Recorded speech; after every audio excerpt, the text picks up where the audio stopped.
Fala pessoal do canal, tá começando aqui a nossa estreia de mais um collab do canal Pelas Barbas de Odin com o canal da UB Editora. Dessa vez a gente vai trazer para vocês um programa diferente. Vocês já estão acostumados com o nosso podcast, mas agora a gente tem um programa com reviews de edições especiais, edições que marcaram época, edições que fizeram história no mundo dos quadrinhos. Então, todos os meses nós vamos selecionar algum título desses que seja de extrema relevância para o mundo dos quadrinhos e vamos bater um papo aqui, em trio, nós três. Eu, Rodrigo Barba, meu querido amigo Lucas Souza e Alexandre Batista vamos sempre trazer para vocês, então, essas HQs diferenciadas. E hoje a gente começa com um material, cara, que é realmente diferenciado, que é essa beleza aqui, ó.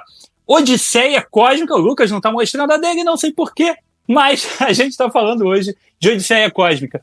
Uma junção improvável de heróis aqui, liderados por alguém menos improvável ainda, né? Porque a gente tem Darkseid formando duplas de novos deuses com alguns heróis da DC, né? E alguns outros heróis que não fazem parte propriamente da Liga da Justiça, enfim. A gente vai falar um pouco a respeito disso, tá? E tem dois nomes pesadíssimos à frente desse material. A gente tem ninguém mais, ninguém menos que Jim Starlin. Cara, o cara é simplesmente o criador do Thanos, né? Então, ele teve uma passagem legal pela DC, o Ale vai falar um pouco mais sobre isso, e aqui ele faz esse trabalho de roteiro do material. E a gente tem a arte, cara, de um carinha chamado Mike Mignola, que não tem tanto trabalho assim dentro de Marvel e DC, porque ele simplesmente criou lá um personagem chamado Hellboy e tá há mais de 30 anos fazendo isso. Então a gente tem aqui uma dupla bem diferente, fazendo um quadrinho bem diferenciado, né? Então, vamos lá que hoje a gente vai falar de Odisseia Cósmica. Alesão, conta pra gente, cara, como é que isso daqui saiu lá fora? Qual é a história por trás desse material? Cara, quando rolou a crise nas Infinitas Terras em 1980 e poucos, né, 85, a DC deu uma repaginada, não foi só um reboot em termos do universo da DC. Eles deram uma repaginada também na linha editorial, né? Foi ali naquela época que Karen Berger começou a despontar como editora e criou o selo Vertigo e tudo mais. E uma das responsáveis, né, pela linha editorial da DC, ela começou a trazer nomes que não tinham participado até então da linha editorial. Então foi aí que entrou Frank Miller, foi aí que entrou Alan Moore, Neil Gaiman, e um dos caras que ela trouxe foi o Jim Starlin, cara, que estava até então, né, ele tinha começado em 72 na Marvel, publicado muita coisa dessa área cósmica, que era meio que herança do Jack Kirby e tudo mais. E o Starlin, cara, manda muito bem nesse tipo de saga cósmica. Tanto que ele fez o Dreadstar, que não é pela Marvel, né, que é aquela coisa meio He-Man espacial e tal, eu tenho aqui, é maneiro pra caramba. E ela chamou o Starlin para fazer uma saga cósmica e que ia, né, não ia abalar o universo, tinha acabado de ser abalado há 3 anos antes. Então, em 1988, o Starlin escreve e o Mike Mignola, que estava despontando, ele ainda não era esse super desenhista que a gente conhece, quer dizer, era, mas a gente não sabia, né? O cara estava começando a aparecer. E a Odisseia Cósmica foi um dos grandes trabalhos de peso que ele fez naquele comecinho, né? Ele tinha começado, eu acho que em 81, fazendo arte final, e aí quando ele começa a assumir os desenhos, o primeiro trabalho mais robusto dele na DC é o Odisseia Cósmica, né? Ele tinha feito também aquele Elseworlds do Gotham by Gaslight, que é o Batman 1889, e aí Mignola começou a ganhar realmente esse respeito que a gente tem até hoje, porque a obra do cara é incrível. Então, publicado originalmente entre 88 e 89, numa minissérie de 4 edições, cada fascículo tinha 52 páginas, né? E no Brasil, a Abril já trouxe isso em 1990, então assim, começou a publicação lá em final de 88, começo de 89, um ano depois já estava nas bancas brasileiras também, como minissérie em 4 edições, o que para a época, galera, quem está assistindo e não é dessa época antiga, era um feito incrível, porque demorava às vezes 2, 3 anos para a gente conseguir chegar na cronologia que estava nos Estados Unidos. Então, e não só isso, né, Ale? É o fato de ser uma minissérie em 4 edições em formato americano, cara, com o mesmo número de páginas. A Abril saiu totalmente fora da caixa do que ela publicava normalmente. Ela trouxe pra gente uma edição, eu nunca nem vi essas edições, que vi num sebo uma vez, eu particularmente confesso que eu não lembro, mas eu não tenho essas edições, eu só sei que elas estão num formato bem bacana e bem diferente do que a gente tinha publicado no período. Com certeza. E fez tanto sucesso na época que já em 91 eles relançaram o encadernado. A Panini lança na edição número 12 de Grandes Clássicos DC, aquele encadernado capa cartão lá dos anos de 2007. Tá? Mas a tua versão é capa dura. A minha é capa dura porque ela saiu em 2015, nessa edição de luxo, e eu só estou mostrando aqui, em vez de mostrar um printzinho na tela, porque ela tem esse efeito metálico na capa, cara, que a hora que você pega o print na internet não aparece. Pessoal, então a gente tá mostrando os culpados aí dos ônibus aí, ó. Olha os dois culpados aí, ó. Ah, cara. Mas é aquilo que você fala sempre, né? Você tem a edição de 2007, fácil de achar. Você tem a edição para achar de abril, capa cartão. Aquela sériezinha clássicos DC, aquilo ali era maravilhosa, né? Era bom demais. Foi uma excelente. E a Panini está lançando de volta agora, né? Em 2023 saiu no Grandes Eventos DC, que eu acho que tem uma programação visual horrível. Sim. Saiu Odisseia Cósmica agora em 2023, nesse que é capa cartão. Então vale a pena. Elogiou pra mim aquela tarja vermelha que fica em cima. Demais. Não é capa dura? A versão mais recente não é capa dura, Gui? A versão mais recente, Grandes Clássicos DC, é capa dura. Grandes Clássicos DC sempre capa dura. É o mesmo padrão de Marvel Vintage. Grandes Eventos DC. Grandes Eventos DC é capa dura. É uma coleção que a Panini relança capa materiais dura, DC isso aí. em capa dura. Tá. Mas quem falou capa cartão, vermelha em cima, bonitona, aquela tarja vermelha. Não, é azul, a tarja é azul. É azul. Quem tem a capa vermelha, a tarja vermelha, acho que é a Marvel. Que é do Justiceiro, tem essa tarja bonita em cima, verdade. E um detalhe, ela saiu, cara, na coleção regular da Igomose em 2021. Não é naquela coleção de sagas, é na coleção, nessa que tá atrás do Lucas ali, ó. Saiu no número 147, o Odisseia Cósmica. Ali, ó. 147. 147? Eu fiz só até a 60. Eu fui aquele empolgado que fez a assinatura. Aí, quando eu vi que a seleção de materiais deixava um pouco a desejar, eu falei, vou fazer meu painelzinho ali legal e... Olha o Lombadeiro, falando da gente, olha o Lombadeiro comprando. Olha o Lombadeiro reclamando do Lombadeiro. O sujo falando do mal lavado, não tem. E basicamente essas são as versões que ele tem no Brasil, galera. Se não tem uma dessas, vai atrás.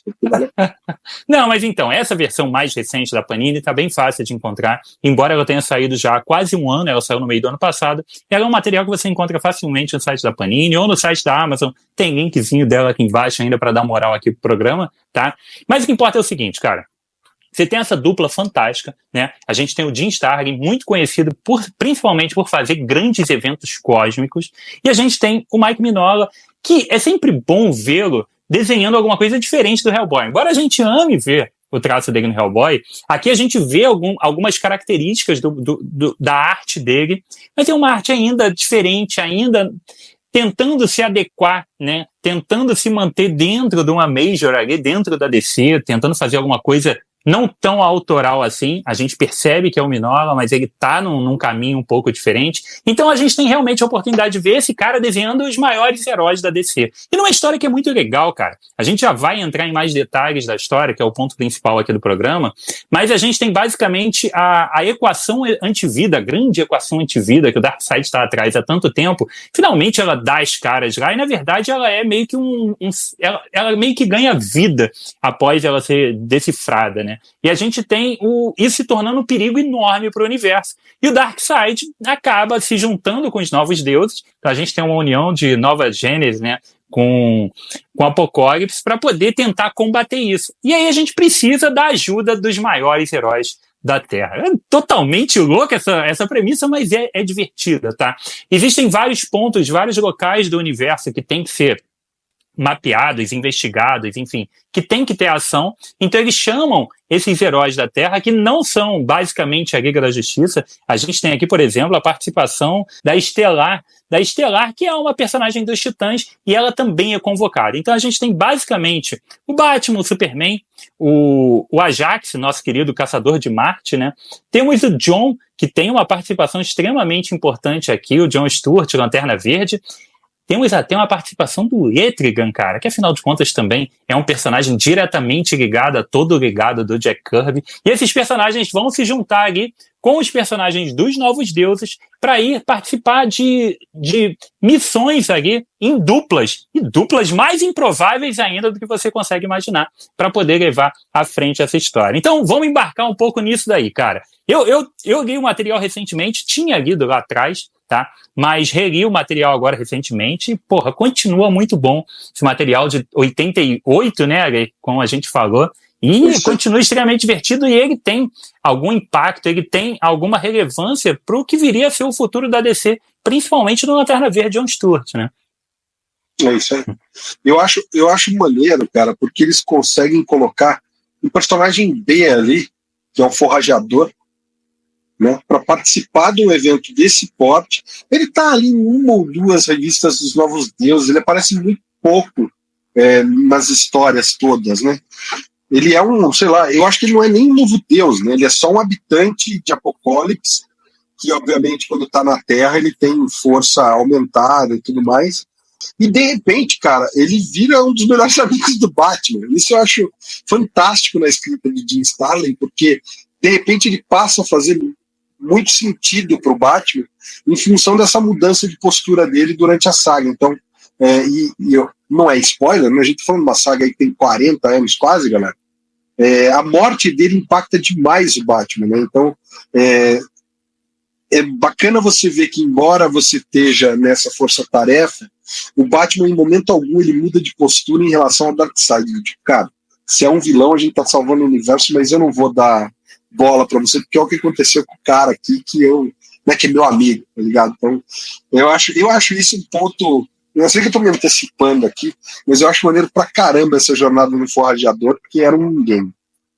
E Lucas, eu acho legal aqui, cara, que a gente tem essas duplas sendo formadas, e são duplas que a gente nunca veria esses caras agindo juntos, né? E cada uma delas vai tendo desmembramentos bem diferentes da condução, né, da história em si. Porque cada uma vai agir. Esses personagens estão tentando agir juntos, mas nem sempre isso vai funcionar. Então, são dinâmicas bem interessantes que a gente vê, né? Então, Barbo, o que eu acho que torna essa leitura especial? Primeiro, claro, você ter histórias com o Darkseid ganhando protagonismo, saindo daquele papel padrão, porque a maioria das histórias o Darkseid ele não atua muito, né? Ele tá lá com os bracinhos dele para trás e quietinho ali na dele e tal. Então você vê ele tá assustado, né, irmão? Eu acho que isso você vê ele assustado, já é um negócio que vale o ingresso. E eu acho que o segundo, a sensação que eu tenho é que o Starlin, ele quis, não sei se a palavra é quebrar, mas ele quis colocar os personagens em situações desconfortáveis, né? O Batman é óbvio, o Batman cara, é urbano, e aí ele tá no meio de um monte de gente. De uma saga cósmica. Então, aquele ali é óbvio. Mas você vê isso acontecendo com quase todos os personagens no decorrer da história, né? Então, é o Superman que tá acostumado a resolver as coisas com certa facilidade e de repente ele lida com caras que são tão fortes quanto ele, alguns mais preparados do que ele, né? É o Lanterna Verde que também tem um nível de autoconfiança absurdo e também acaba pisando na bola. Então você vai vendo esses caras se relacionando e a sensação que eu tenho é que o Starlin ele quis meio que dar uma lição neles, né? No sentido de, cara, vou mostrar pra você que existem situações que o que você sabe fazer não adianta de porcaria nenhuma e que você vai ter que sair, como o pessoal gosta de falar, vai ter que sair aí da caixinha para poder resolver de uma forma diferente. A escrita dele é muito fluida, né, cara? A gente tá falando do Jim Starlin, apesar dele ter escrito coisas ruins, como a saga do Thanos, esse tipo de coisa.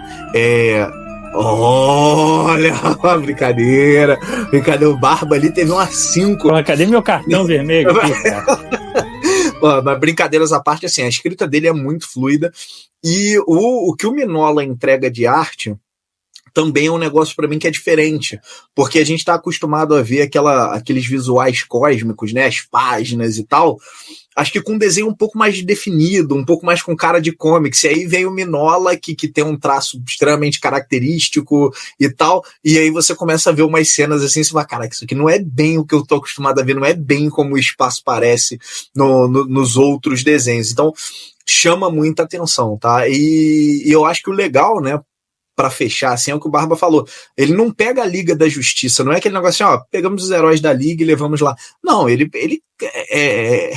é tipo um catacorno, né, meu irmão? Vai passando e fala, Estela, tá de bobeira aí? Então vem cá contigo aqui, vamos lá fazer uma parada ali que vai ser maneiro e tal. E aí você vê o Etrigan no meio do negócio e você fala, cara, o que o Etrigan tá fazendo aqui? E faz sentido, né? No final das contas você fala assim, não, beleza, faz sentido o Etrigan tá aí. Então é bacana que esse negócio de ter separado em duplinhas pra missão, todo mundo teve espaço para brilhar, todo mundo teve espaço para ter os seus problemas ali, alguns mais relevantes para a história, outros menos, mas todo mundo teve espaço para brilhar. E, cara, ele fez muita coisa estranha fazer sentido, então vale a pena. E um comentário final. Foi a primeira saga cósmica que eu li, cara, quando saiu lá no 12. E eu fiquei muito impressionado. Eu não tinha lido até aquele momento Hellboy, e quando eu vi, eu falei, caraca, olha o que esse cara tá fazendo, e foi ali que eu comecei a ir atrás dos materiais do Hellboy, que até aquele momento eram publicados de forma pouco fácil para quem tava querendo pegar, né? E aí foi a primeira vez que eu fui atrás. Então, assim, é uma HQ que impressiona, e o que o Barba falou, envelheceu bem demais. Sim, Ô, Lucas, fazer uma pincelada no que você falou a respeito da arte do Mignola, cara, porque você espera, né, quando você pega uma saga cósmica, por conta do legado do Kirby e o próprio Byrne, quando assumiu depois Darkseid e tudo mais, Superpowers, aqueles Kirby Crackles, é o que você falou, né? Tem uma cara, o universo, principalmente na DC, a Marvel também, cara, tem aquela cara. O Mignola pouco usa o tal dos Kirby Dots, dos Kirby Crackles lá, ele usa muito pouco, e quando ele usa, tá aí na tela pra galera olhar. É totalmente diferente da forma como o próprio Kirby usa, ou gente que tenta simular o Kirby usa. Então, a paleta de cores é completamente fora do que se esperaria. Então, o Mignola, ele realmente traz para ele a arte, ele põe a assinatura dele na arte, na cor, e eu acho maneiro quando ele se insere na história, né, que salvo o engano, que a gente tá com a equação antivida ali, se espalhando que nem a Skynet, né, ela tá tentando tomar pontos e usando manifestações personificadas para se instalar em pontos estratégicos para conseguir destruir o universo. E quando ela se instala em Shanxi, lá no canhão central de Shanxi, e que daí fala assim, pô, a antivida tá, né, alterou o canhão central, tem um gordinho lá com uma lata de tinta amarela e um pincel na mão, que você fala assim, cara, o Mignola se desenhou pintando o canhão, é sensacional, né, cara? Você fala, o cara não deixa de botar um easter eggzinho ali, de zoeirinha, porque é uma saga muito séria, muito densa, é o momento mais, pra mim, o momento mais denso da série e que tem mais impacto, na minha opinião, pro universo DC até hoje, e o cara põe aquela assinaturinha ali do lado, né, um tanquezinho no canto. Eu acho sensacional isso. E eu acho legal aqui, cara, que a gente falou aqui dos heróis da DC, né, dos principais aqui, que a gente conhece, dos básicos da Liga, mas a gente tem até a participação do Adam Strange, né, que é um personagem também pouco comum de estar interagindo com essa galera. Eu acho legal que a gente também tem uma visão acerca desse mundo criado dos novos deuses, né? A gente fica sabendo um pouco mais da gênese desses locais, a gente fica sabendo um pouco mais dos novos deuses, de Apocalipse, entende um pouco mais a logística. O Starling é muito bom de explicar esse tipo de coisa que muitas vezes era confuso de se entender.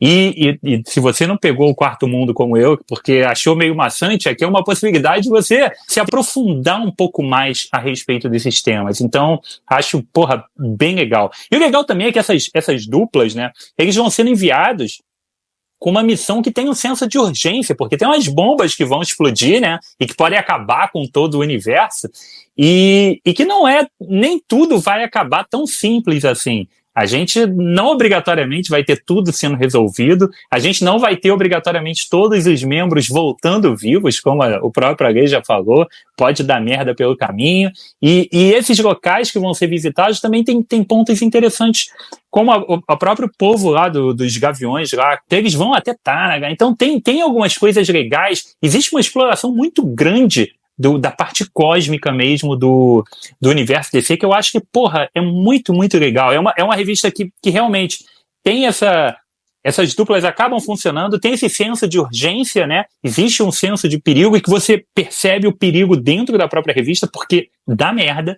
tem hora que dá merda, e o Jim Starlin realmente faz um trabalho aqui extremamente competente em cima disso. Né? Como é uma saga logo em seguida da crise, muitos dos personagens ainda não têm familiaridade um com o outro.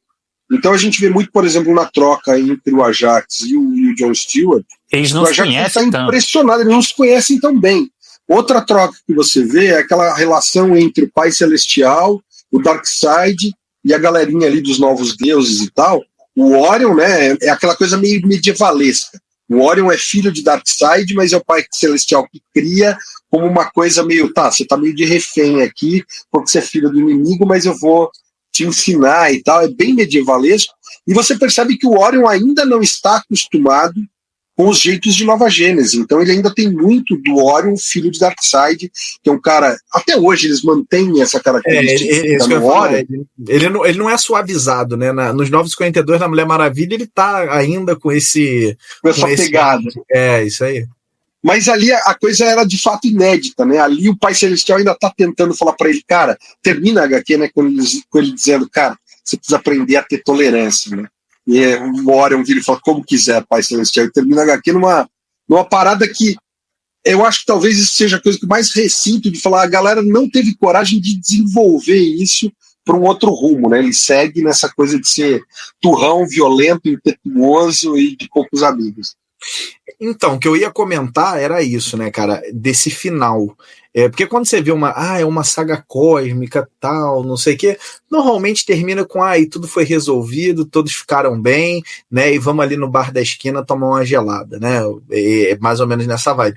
E ali, cara, termina com todo mundo com cara de c***, tá todo mundo com a caroça, assim, de... Puta que pariu, né? De tipo, que merda, sabe? Não é tipo, acabou e tá tudo bem, não, cara. Acabou e tem consequências ali. O pobre coitado do Jason Blood, né? Por exemplo, esse é um infeliz, né? Então você vê assim, cara, as soluções que são dadas no final são as piores, né? Então todo mundo volta, eu acho que com alguma lição bem específica para tirar ali daquela aventura. Isso também foi um negócio na época, quando eu li a primeira vez, que me marcou, que eu falei, cara, que isso aqui? Não é assim que era para terminar, né? Era para terminar com o sol ao fundo, o Superman indo voando e a galera correndo, no melhor estilo abertura da Liga da Justiça, do desenho, para ser uma parada assim, né? E não, a parada termina de um jeito estranho. Eu acho, ali, você falou da questão do Orion, mas eu acho que talvez a DC tenha cometido um erro ali, a exceção do caso do John Stewart, né, que ele precisa se enfrentar com um pouco mais de volume os erros dele, o resto é meio que no universo regular é meio abandonado, né? Você até vê que a própria tensão do John Stewart com o Ajax, ela não é explorada de maneira profunda depois, né? Ela é meio que para ali. Então eu vou tentar interpretar isso daí, tá? Posso estar totalmente equivocado. Mas a gente tem o Ajax participando da liguinha nesse período pós-crise, né? Então eles tinham um distanciamento e talvez os roteiristas futuramente, além de talvez desconhecer um pouco, ou até preferiram, cara, suavizar no sentido de o Ajax, no fim das contas, cara, ele é um marciano. As relações, a forma como ele vai interagir, vai perdoar ou vai guardar no coração um ódio por uma coisa que aconteceu lá, e ele viu o arrependimento, ele viu o que o John sentiu, ele levaria de um jeito diferente essa relação. Quando é que esses caras foram interagir seriamente de novo? O Lanterna Verde da Liga era o Guy, então acho que talvez por conta disso a gente tenha... Passaram-se muitos anos, porque Depois, quando você tem uma liga mais séria, que é a fase do Morrison, não é o John. né? Aí a gente tem o Kyle. O John, na verdade, sumiu lá junto com... O John ele era um coadjuvante frequente nas revistas do Kyle. Ele aparecia com muita frequência ali, sofrendo as consequências desse negócio, do chanche e tal. Mas eu concordo com você, mas é um negócio que a gente olha e fala, talvez podia ter sido feito de uma outra forma. Mas, por outro lado, também é o que você falou. Aquele período ali da liguinha tem algumas coisas que era difícil você trabalhar. Sim. Por exemplo, o Homem-Animal estava na liguinha e em dado momento, eu não me lembro se foi o Morrison, não, acho que foi o Morrison que mata a família dele. É o Morrison ou é o cara que vem depois? Eu acho que é o Morrison. Mas mata a família dele. Você fala, cara, como é que você vai inserir esse tema, tipo, pesadíssimo de uma forma direta numa HQ que tem um tom mais leve. Então eu entendo que algumas coisas não pudessem ser feitas ali, mas eu acho que enfim, muita coisa do que acontece é deixada de lado. E os Novos Deuses têm um problema, né? O próprio Kirby não fecha a história quando ele tá na DC, ela fica em aberto, né? E depois, os Novos Deuses, eles ficam meio que vou chamar de a deriva, né? Então eles vão aparecendo de maneira muito periférica em várias histórias, mas ninguém a história dos Novos Deuses, ela não anda, né? Ela para ali com, olha, quando eram crianças, Darkseid e o Pai Celestial, para selar a paz, trocaram os filhos. Então eles não podem mais se digladiar diretamente. Então agora eles vão fazer isso quase numa Guerra Fria, né? Então isso vai acontecer quase que num modelo de Guerra Fria, enquanto o Darkseid busca a equação antivida. E você nunca passa daquele ponto, né? Essa história nunca avançou, né? Quem tentou fazer ela avançar foi o Morrison no Crise Final, que ninguém entendeu o que ele fez, né?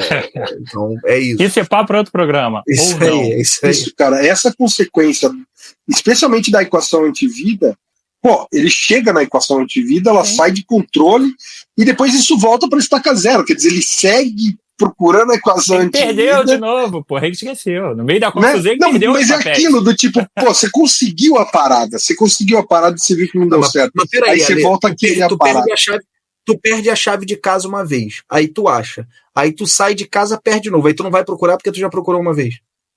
É isso que tá eu tô procurando um cachorro, daí eu consigo um cachorro. O cachorro vem e me morde toda a minha família, eu preciso chamar a ajuda do vizinho pra dar conta do cachorro. Aí eu solto o cachorro e falo, agora eu queria atrás dessa porcaria desse cachorro de novo. Não faz pra mim um puto no sentido, mas tudo bem. Não, é verdade, isso pra mim não sacaneia com a saga. Deixa quieto. Deixa eu só perguntar pra vocês, antes da gente ir pra consideração final, isso daqui seria, cara, essa Odisseia Cósmica seria o primeiro movimento para retomar a parte cósmica do universo DC após a crise. Afinal de contas, após a crise, a gente começou a ter a reestruturação de todos os personagens, né? A gente começou, ou de quase todos. Isso aqui seria esse primeiro passo para... a gente precisa ampliar, Gui. Vamos fazer essa minissérie aqui e é uma possibilidade da gente ver se a gente vai seguir algum caminho depois, ou não. Eu não acho que é o primeiro passo, Barba, mas sim um dos passos. Você vê que a DC estava colocando alguns pezinhos, né? Você tem mais ou menos dessa mesma época uma Invasão, que já expande toda aquela parte mais envolvida com o Superman, de Daxan e dos Dominions e tal, e uma série também que pegou todos os títulos. Você tem o Lendas, Lucas? Milênio fez isso. O Lendas brinca com o Darkseid também, né? É porque, na verdade, assim, nesse quesito do cósmico, a sensação que eu tenho é que a DC nunca quis dar muita ênfase a isso, ao contrário do que a Marvel faz numa linha. Uhum. Você não tem grandes sagas histórias, cósmicas, revistas. As sagas você até tem, mas coisas muito pontuais, sabe? Você não tem uma continuidade cósmica. Quando você tem é na revista do Lanterna Verde, mas que explora muito mais situações pontuais em detrimento de uma grande criação, tal. Então, nesse quesito, eu acho que é proposital. O que eu sinto ali, nesse começo do pós-crise, é que eles queriam de alguma forma arquitetar o Darkseid, e isso permanece até hoje, como o grande mal a ser combatido, né? Isso é a sensação que eu tenho ali, que era algo que talvez a gente não tivesse tanto antes. Você não tinha o Darkseid com essa... O Darkseid estava ali, ele existia e tal, mas você não tinha isso, olha, o cara, o mal encarnado, né? E depois ali do pós-crise, ele bem ou mal é o responsável pela junção da liguinha, né? Ou ele sem querer faz a Liguinha se unir com as maquinações dele lá, aí você vê ele no Odisseia Cósmica, aí o Byrne mexe com ele de novo quando tá mexendo no título da Mulher Maravilha, aí você mexeu no Superman também. Mexeu no Superman. Você vai tendo vários embates com o Darkseid que vão meio que se abrindo, né? A própria Liguinha, a revista da Liguinha, você tem o Darkseid ali em dado ponto na saga do Lord Mangakan. Você tem lá o Darkseid, tendo o Darkseid Apocalipse tendo algum envolvimento central, até porque o Scott Free estava na revista, né? Então, que é o Senhor Milagre, né? Então, eu tenho mais essa sensação, sabe? Eu não consigo ver Barba como se fosse um plano de arquitetar. Não, é tipo, cara, a gente quer colocar o Darkseid como a ameaça, então foi uma chance da gente usar ele de forma mais central, de um jeito tão diferente que a gente está debatendo até hoje, né? Show de bola. Então vamos para as considerações finais. Aguizão, manda aí, depois o Lucas e eu fecho aqui. Cara, não dá pra gente falar num programa aí de grandes obras e da Odisseia Cósmica, sem falar especificamente da cena, né, que marcou a vida do Jon Stewart. Eu sei que a gente já falou em outros programas, mas acho que precisa ficar registrado a arrogância dele, né, e essa dinâmica. Eu acho que isso, para mim, é o ponto alto da Odisseia Cósmica, apesar de todo o resto ser muito, muito, muito bom, mas o ponto alto, o único, se eu tivesse que escolher, seria esse momento, porque tá lá o Ajax, né, o Caçador de Marte, maravilhado com o Anel de Lanterna Verde, até porque ele tinha de referência na Liguinha Gnorte e Guy Gardner, né? Então você fala assim, tô vendo finalmente alguém usar esse anel do jeito legal, do jeito certo, o cara manja do que tá fazendo, e o Jon vai ficando arrogante, até o momento que ele vira e fala assim, cara, você tá me atrapalhando. Então ele prende o Ajax num cubo de energia esmeralda e manda o cara falar, cara, sai daqui, você vai se proteger porque você é vulnerável ao fogo e tal, e sem você eu não vou precisar me refrear, não vou precisar me segurar. E vai lá, parte para querer resolver a ameaça em Shanxi, e aí a antivida personificada no Mike Mignola tinha pintado o canhão que estava apontado para o núcleo do planeta de amarelo. Então, e aí, genocídio do planeta de Shanxi e tal, que repercutiu até hoje. Então não dava para deixar de mencionar, porque eu acho isso... Aí, hoje em dia, cara, com a maturidade de leitura que a gente tem, você já vê essa bola sendo cantada lá atrás. Mas na época que eu li isso pela primeira vez, eu fiquei assim, não, a parada é amarela, velho. E tipo, isso me chocou pra caramba, assim, e eu acho que é narrativa, né? É uma aula de narrativa e de desenho. Ali, cara, acho que assim, pra quem nunca leu nada cósmico da DC, é uma história interessante demais. Ela é muito fechada, tá?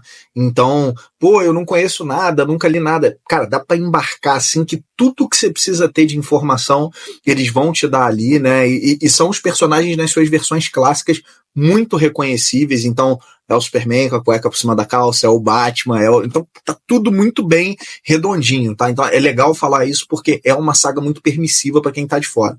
E já que você falou da sua cena favorita, ô Ale, eu tenho que falar da minha, cara. Uma das minhas cenas favoritas é o final do Jason Blood e do Etrigan, né? Onde no final ali, spoiler, né? 40 anos atrasado, a gente tem um final onde os dois são obrigados a se unir de novo. E o Jason Blood, ele lamenta profundamente o retorno dele à forma vilã do Etrigan, né? Essa reunião dele de novo. Então, isso é muito legal, porque você fala assim, caraca, é uma vitória agridoce, né? Que os caras têm. Então, essa cena aí me marcou bastante, porque fez o final da revista dar uma sensação diferente no leitor. Show de bola. Galera, um quadrinho que tem essa contagem regressiva aqui é totalmente imperdível, tá? Um material diferenciado. Odisseia Cósmica, cara, é um quadrinho, como o Lucas falou, um quadrinho para qualquer um. Você é um novo leitor da DC, você é um leitor ocasional da DC, você quer despertar um pouco mais do seu conhecimento a respeito da parte cósmica, saber um pouco mais sobre Darkseid, Apocalipse, tudo isso, a oportunidade é essa. Além de você ter um quadrinho realmente dinâmico, com uma arte que a gente tem poucos exemplares, ainda mais em edição de luxo, do Mike Mignola desenhando para a DC, então é uma oportunidade legal, tá? O Jim Starlin ficou conhecido demais pelos trabalhos na Marvel, é a oportunidade de ver um ótimo trabalho dele aqui na DC, então só tem coisas boas a respeito desse material. Tá disponível, é fácil de achar e vale muito a pena, tá? Então, Odisseia Cósmica é aquele quadrinho que a gente tá te recomendando aqui agora no Grandes Obras. Novidade aqui desse collab do Pelas Barbas de Odin com a UB Editora. A gente espera demais que vocês tenham curtido esse programa. Deixe seu comentário, deixe seu like. Você pode estar assistindo em qualquer um dos dois canais, ele está disponível nos dois canais.